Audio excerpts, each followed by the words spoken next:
Today I am going to make pad thai sauce in order to prepare a pad thai. Our kids have been asking for pad thai during COVID-19 because we're not eating out so much, so they're craving for it. So I am here making the sauce from scratch. So what I'm boiling here is basically water, is 3 cups of water, and about half of this, say 5 milligrams of the tamarine seeds. So this is a tamarine seeds that I actually got imported from Vietnam. If you cannot find this, you can always go to the grocery store and purchase a bottle. It's called tamarind sauce bottle that's already pre-made. And next time I'll have an opportunity to show you that what it looks like, and then make it from that sauce as well.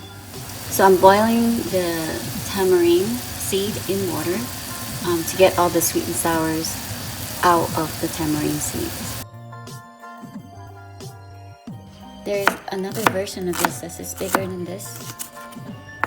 If you can find the baby one, I like the baby ones because this smells really good. Củ hành hương này nó rất là thơm.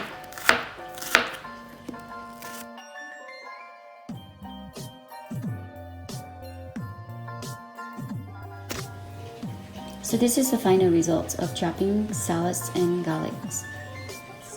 Here's my purple onions, and when I cook, besides making the sauce with onions, I also like to use this on my pad thai before I cook. So I'm gonna use this big one and then make into small slices, and then have them ready when I start cooking.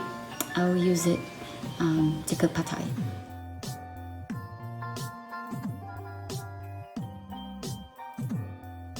You would use 1 pound of chicken breast and cut them into small slices the way you desire. And this will be your protein source of the pad thai. So here's the chicken breasts are being cut into small slices.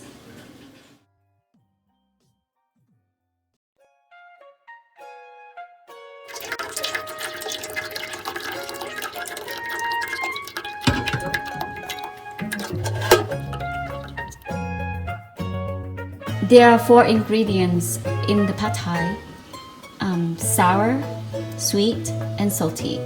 So, and then also I add spice along with it because we love spicy food.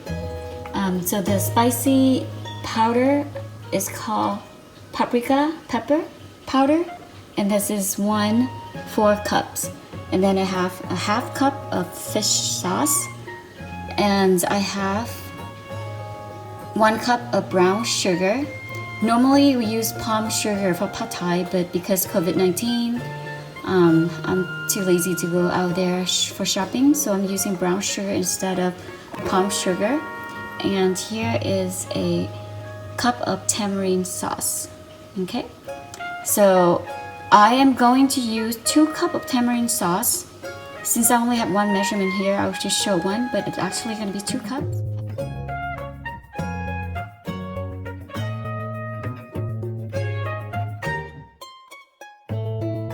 We don't want to wait for the brown sugar to be too burned because it's going to get bitter.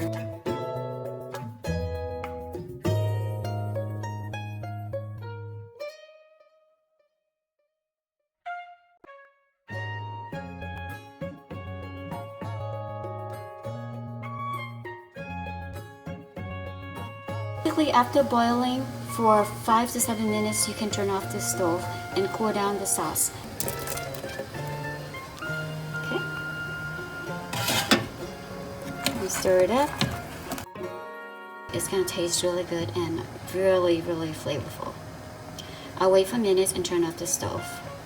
And that will be my sauce for pad thai. Pick up some green onion leaves from the garden and cut them out. For pad thai, we need to have bean sprouts, but since I'm not going to shopping and I don't have bean sprouts, I'm going to use green onions. Pad thai noodles right now, and I'm putting about 1 tablespoon of cooking oil. Okay. wait for the pot getting hot, and I put in some purple onions. Slices. Next, I am going to put in the protein source of meat.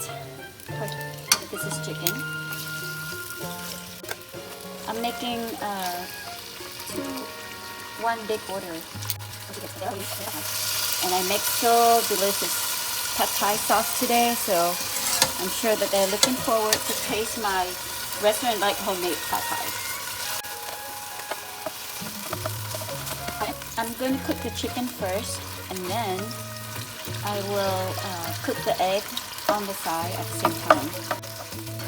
So for one order, you probably need 1 egg, and 2 orders, you probably need to have 2 eggs.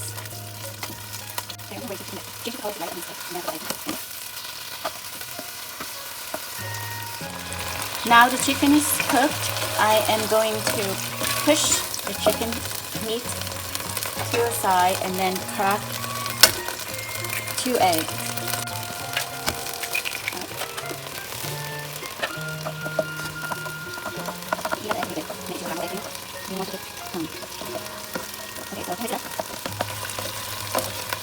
Okay, when the egg is done, and then put in the pad thai noodles. And here's the pad thai noodles. I actually soak the pad thai noodles first with water. And this is basically the Vietnamese pho noodles, you guys. If you like the bigger version of pad thai, choose the one that's already dry and not the fresh one in the back, and it has a bigger size. So these are the fresh one, and it has smaller size. I am going to put in that much for 2 orders.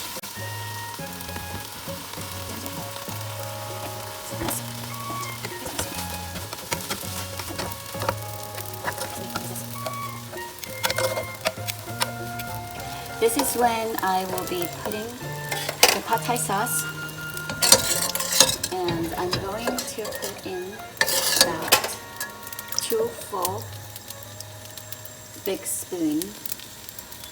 Okay, and it's gonna be spicy. Okay.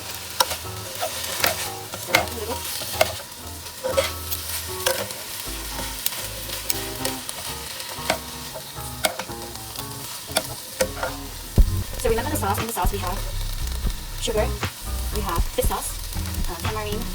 So it's very, very tasty and flavorful when it's done. I'm sure you guys gonna love it. Thanks to Emily who's doing the recording, and she can't wait to taste my pad thai.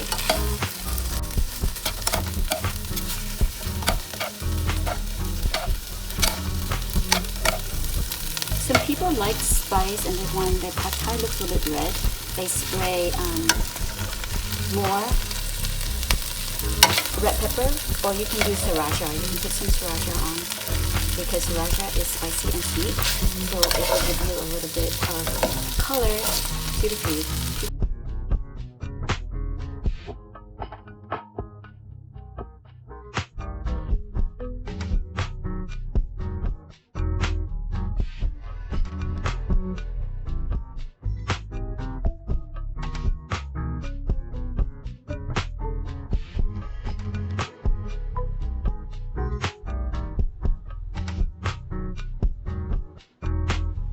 So here's a plate of pad thai with chicken and egg. Really spicy, very tasty, sweet, sour, and salty. Alright, it's being served. Anyway, how's the pad thai? Very good. How delicious is it? What does it taste like normally compared to shallot Thais or Thai spoons pad thai? I'm not sure. I mean, they're both pad thai, but this one is very different from the usual Thai restaurants we go to. It's very delicious. Is it? Do you like it soggy, or you like it dry like that? I like it dry. Alright. Well, thank you so much for your opinions, and thank you guys for watching. Hope that you will share, click like, and subscribe to my channel to see my next videos on cooking as well, okay? Thank you so much for your support. Bye-bye. So I put the leftover pad thai sauce in this jar, and we can put it in the fridge for 30 days or 60 days, a month or two, and then you can use it again in the future.